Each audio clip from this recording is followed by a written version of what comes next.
MI-309 full motion TV wall mount with ultra thin profile installation. With a stud finder, locate the wall studs and center the wall mount at the desired height.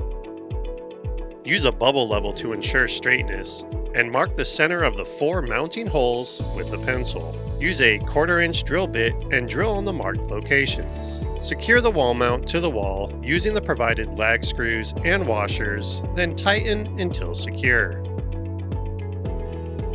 Use a bubble level to ensure straightness. Hold the wall mount to the desired location, then mark the center of the 6 mounting holes with a pencil.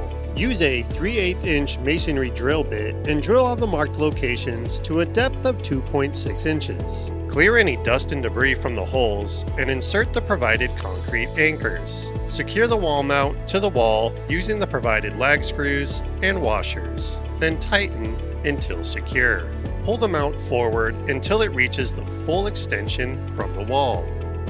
Install the upper and lower brackets to the TV's VESA mounting holes. Ensure that the upper bracket is orientated as shown here. Attach the VESA brackets using the appropriate size mounting bolts and washers for your display's mounting holes. Hang the TV onto the wall mount so that the hook attaches over the top of the bracket. Lower the bottom half of the screen until the bolt on the lower bracket passes through the hole on the wall plate. Use the bubble level to adjust the level of the TV. Then, install the leveling nut and tighten it using the provided wrench until it's secure. Route cables along one side of the mount arms and secure them in place using the cable ties. Adjust the tilt of the screen using the bolts shown here. Loosen the bolts, tilt the screen to your desired viewing angle, then tighten the bolts back down.